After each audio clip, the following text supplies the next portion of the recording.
minute. Be on time. Don't get scolded. Timekeeper. Timekeeper. A couple weeks.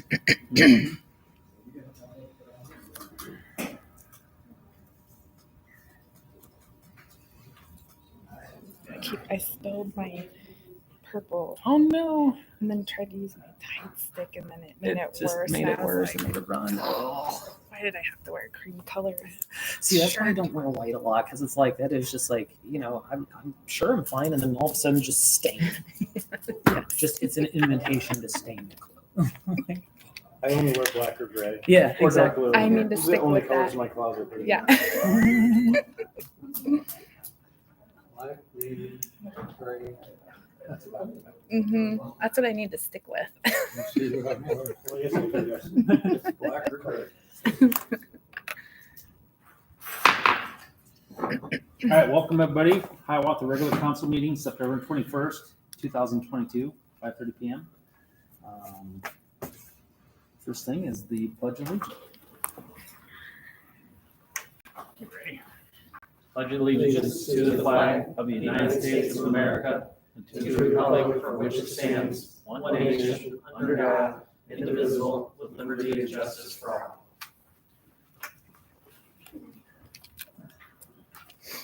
All right, roll call, please. Jerry Mowinkle, Here. Amy Wickendall, Here. Rob Archibald, Here. Dick Olson, Here. Steve Dotson. Approval of the agenda. So moved. Second. All in favor? Aye. Approval of the consent agenda. So moved. Second. All in favor? Aye. Okay, citizens input. Is there anybody in the audience that would like to approach the mic and talk about anything that's not on the agenda? If everybody's good, we're gonna move right on. Reports from council members, myself, city manager has some stuff. Real quick, I will say I did attend the Parks and Rec meeting here this past week. Two main items on the agenda. The Chief Powers provided the overview for the second fire station to the Parks and Rec Committee. Definitely a good overview on that. And then the Parks and Rec Board did approve their overall year-end report, and it's an effusive report that really details kind of our successes this year and increased programming. So definitely, if you have a chance to take a look at it, definitely recommend it. Awesome. Anybody else? Dennis? Yes, I've got just a few things.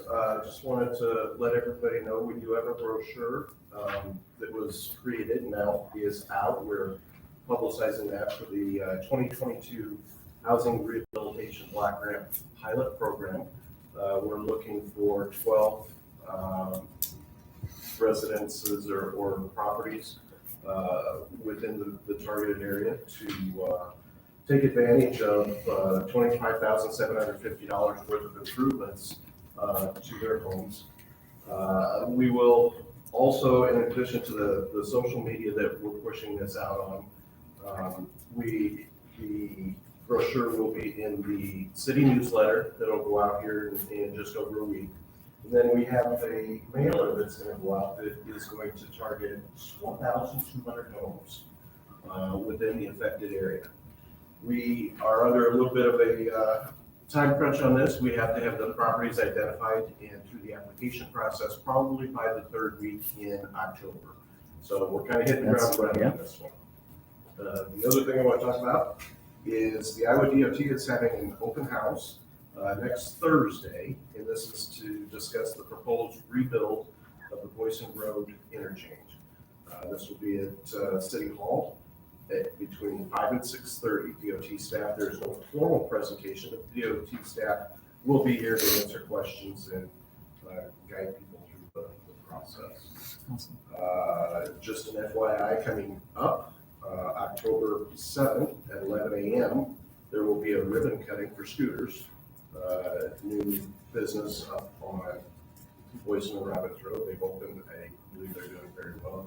Seems like they're busy every time I come by. But we'll do a ribbon cutting up there on October 7th at 11 a.m. And then also just a reminder, There will be several of the city staff that will be at the Iowa League Conference next week, Wednesday through Friday. We're still available by mail or email and cell phones. Now, for the good news. Today, the Iowa Economic Development Authority released the list of recipients of the Workforce Housing Tax Incentive. It appears that we have one project here in Hiawatha, the Village Center, that was awarded $663,900 in tax credits. So I believe that is one of the projects going in at the formerly Oak Brook property. Got a meeting Monday with one of the individuals involved with that and going with that. So that's kind of exciting news.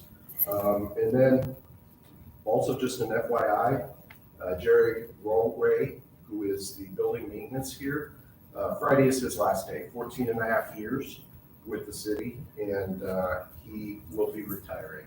So just want to send a shout out to Jerry and let him know that we appreciate his service to us at the library and here at City Hall for the last 14 and a half years. Yeah, those funds, we spent about $600K. That was one of the roadblocks. Yep. That was holding up that project. So that is really good news, regardless of the amount. But we will get back when we want. Yeah, imagine some shovels start going in the ground. We've been waiting. Turn some dirt. It's good to hear that Jerry's retiring. Sad to see him go because he's done so much kind of behind the scenes for the city. So Yeah, absolutely. My hat's off to John and Pat for the way they designed the traffic to go in and out of scooters. It's been really working well, the way they got the staging, so. both times I visited For today, a- it's worked well. Well, but I mean, for an odd shaped property that where it lays and stuff, it turned out really good, so. You know, it actually looks like it was designed. Yeah, for that. And Yeah. that Yeah. triangle sat there for years. We wondered what the heck we were doing. But it's such a perfect fit. Good deal. All right, anything else? Anybody else got anything?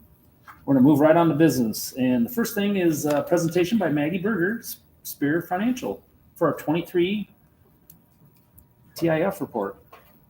Good evening, everyone. I'm Maggie Berger with Spear Financial. I've laid in front of you your color copies of your annual TIF report. I remind you as we walk through this quickly that the red pages are your general obligation debt pages. So these are the pages that all of your GO debt, starting with the 2011B series that is outstanding, all the way through your newest series, which was 2022. In there, we give you, in the heading of those columns, we give you the amount that was issued, the issue date itself, and the TIC, I remind you, of the true interest cost. So that's the interest rate associated. As you can see, like in the 2022 columns, we have drawn a line under the 2029 fiscal year principal amount of $200,000. That is when those bonds become callable. So we've either written the word callable above principal if they are already callable, or we've given you when that call date is in the future. We typically protect the city with a call date unless the bonds are about 5 or 6 years, then it's very difficult to put a call date in there. The investors want to know those told that to maturity. You do bring in TIF revenue in that yellow column to pay some of this debt, and those are identified through your CIP or your budget process, knowing what is TIF eligible and what is not. You also have one bond, the 2016A, that still has 1 year left, where you issued some debt for your water department. And so there's one payment from water coming in to help make that payment. And the rest is in the bigger column where we draw the line in fiscal year 24 is what you will debt service levy when we get to that budget time. It always scares me in September to have a conversation about about fiscal year 24 and you starting that budget process. The orange pages are your revenue debt. So right now, the water department has a revenue debt outstanding. It is the water revenue SRF loan. I believe that was for storage purposes. That loan was $2,672,000 when taken out. It is still in its preliminary form, and we say it's preliminary just because it is not closed out yet. So whether or not all the bills have been paid on it, all the paperwork has not been cleared by the DNR.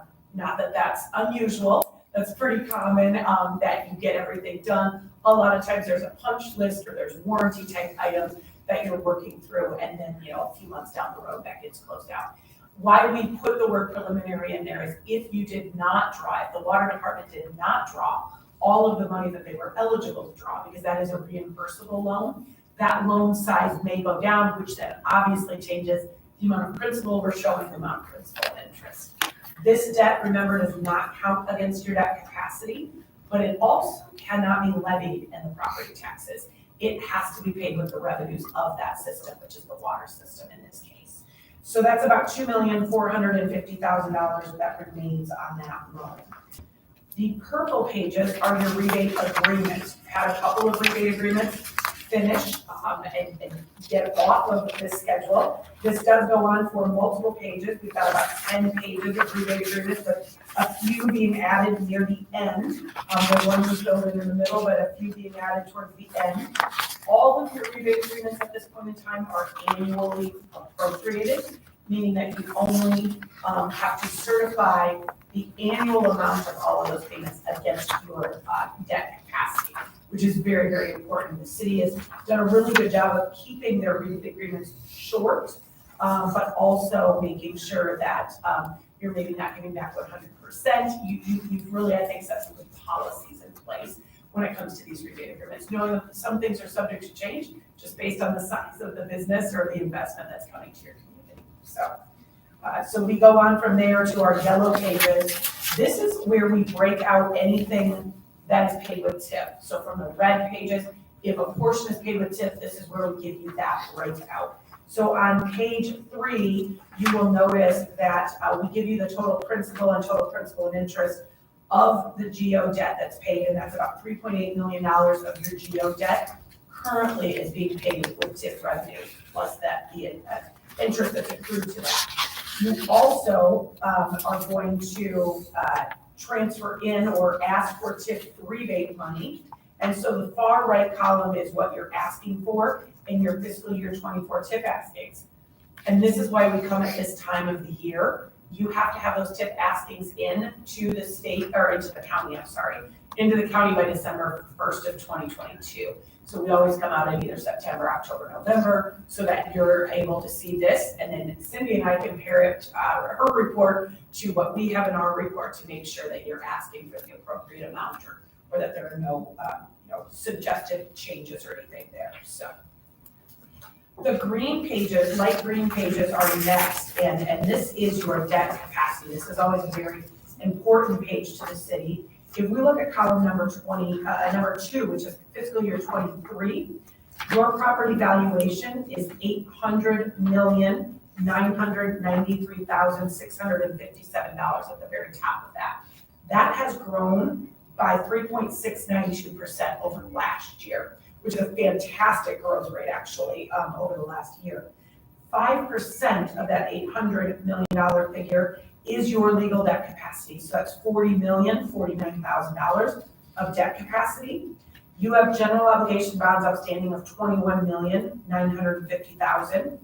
You have rebate agreements in that annually appropriated amount of $1,959,500.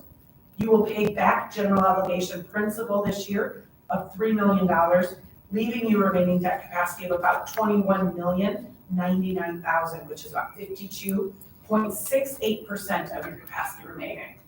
For any of you that were here 10 years ago, this number is exceptional. Councilmember Olson is giving me the thumbs up on That's what I was that. looking at. This is exceptional. Hiawatha has come a very long ways. We never felt like you were in any danger or any trouble, but you were doing a lot of work and spending a lot of money to get your city to the place that it is today. It has sort of started to catch up with you in that growth. And so we're very happy, very pleased. This is a number that I always like to look at. It makes me smile because I know where it was and where you've gone in the last 10 years. So I think that's awesome. We ask that you reserve debt capacity just in case of emergencies. You have chosen the amount of 15%. So if we knock that off, you really have about $15 million of debt capacity that would be available to you for any borrowing purposes. This goes on for a couple of pages just to kind of show you how you dwindle down that principal outstanding. And then our last part of our report is the TIF report itself. This, again, looking at column number 2, we always give you column number 1 for history. This is where we talk about the actual increment. So remind you that this desk is your TIF district, and anything that grows over and above the desk, that is increment. That's what we're talking here in these original areas. You have commercial increment growth of about $248 million. You've got industrial growth of about $34 million. We've got residential growth. As you can see, that has grown by $9 million up to a $181 million amount. And then you also have a large growth in multi-residential of over $2 million or just under $2 million there. That gives you, after all the rollbacks are taken, about $360 million of incremental growth versus your $800 million of complete valuation. You have a TIF tax rate of $29.54 this year. And so that generates about $10,651,000. If we subtract off what your general obligation debt payments are from TIF, as well as those rebate agreements, you unclaim about $7.8 million. That's not telling you to go claim those dollars. It is just saying that those are the dollars. If you're not using them, the valuation that makes up those dollars is rolling back into your budget, the county's budget, and the school district's budget. And that gives them or shows them growth in all of those budgets from a general fund perspective, which is always good. So you grew the TIF district by about 0.36% last year. A little bit, the heavy majority of growth was in the residential and multi-residential properties. So with that, I would be happy to answer any questions that you have. Sounds like good news. Very good news. Yep. Councilmember Olson, I thought you would like that comment. 10 years ago, you did not say those percentages. Well, as always, thank you, Maggie. It's a pleasure listening to your report. And Absolutely. we're going to continue. We're going Great. to continue to move on the way we've been moving. So thank you very much for having me, and we look forward to having you in Fairview next week. We are very, very excited. All right. All right. Thank you. Thank you. Thank you. Safe travels. Yeah. That's off to Cindy also. Thanks, Cindy. I didn't see her. Yeah, she's here.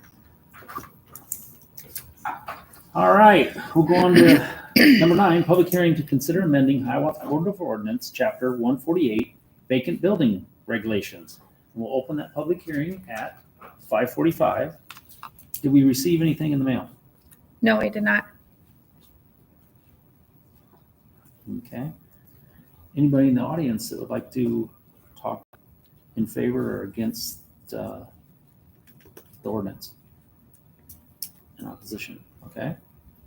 If not, we'll close the public hearing at 5:46. A, consider first reading. That's So, second.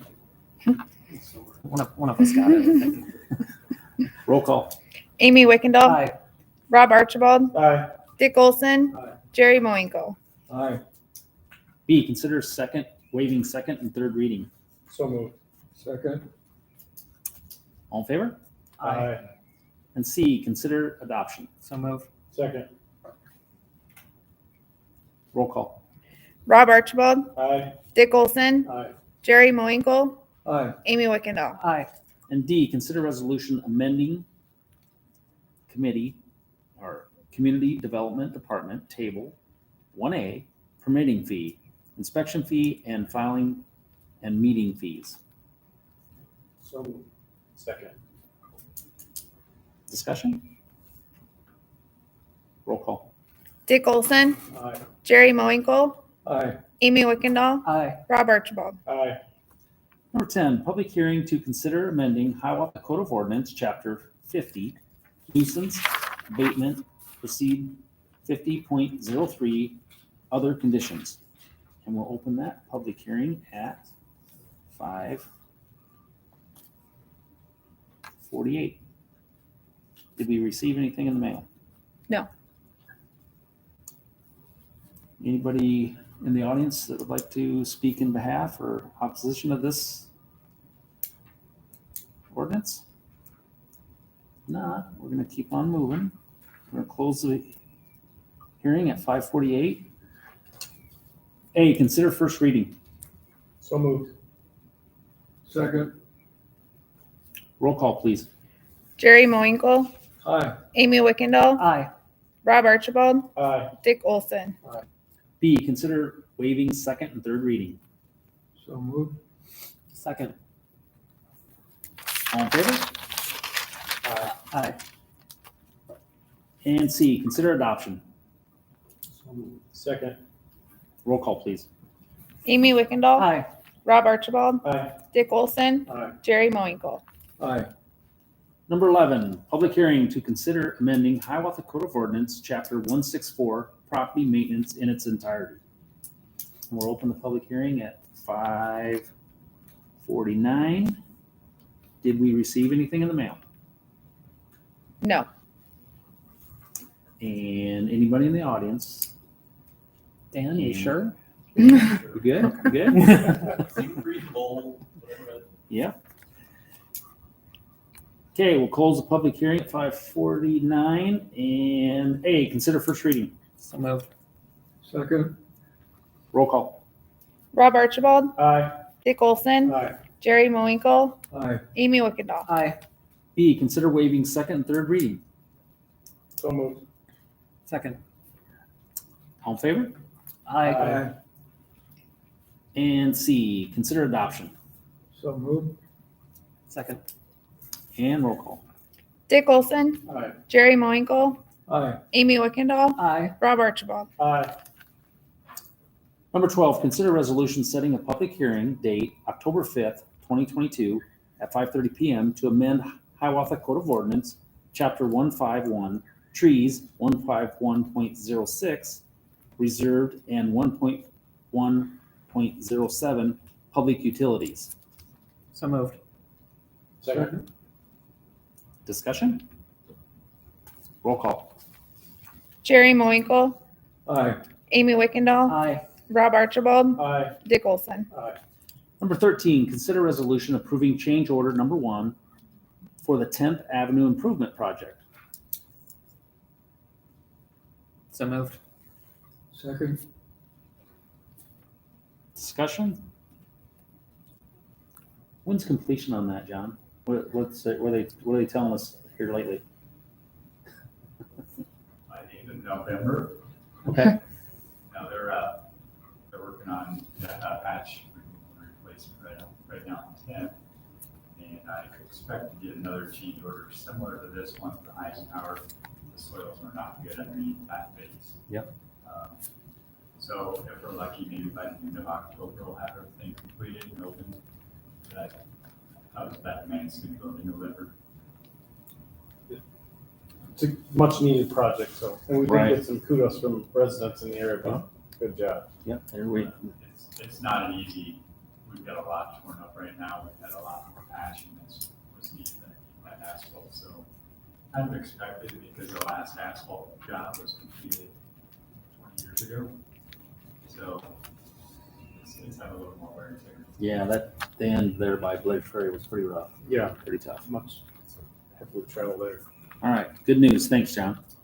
Roll call, please. Amy Wickendall, Aye. Rob Archibald, Aye. Dick Olson, Aye. Jerry Moinkle. Aye. Number 14, Hiawatha Urban Renewal Plan. A, consider resolution setting dates of a consultation. Consultation. That's it, consultation, and a public hearing on a proposal amendment number 17 to the Hiawatha Urban Renewal Plan in the city of Hiawatha, state of Iowa. So moved. Second, Second. discussion? Roll call. Rob Archibald, Aye. Dick Olson, Aye. Jerry Moinkle, Aye. Amy Wickendall. Aye. Number 15, consider resolution setting public hearing regarding an ordinance amending ordinance numbers 279, 467, 512, 513, 584, 684, 824, and 900, and 904, providing the general property tax levy and controlling each year on continued property located within the amend Hiawatha urban renewal area in the city of Hiawatha, county of Lynn, state of Iowa, shall no longer be divided under Iowa Code Section 403-19 in connection with the amending Hiawatha urban renewal area, removed amendment number 2 area and amendment number 3 area from division of taxes. Did you get all that? So moved. Second. I won't even ask for an explanation. Yeah, discussion. Okay, roll call.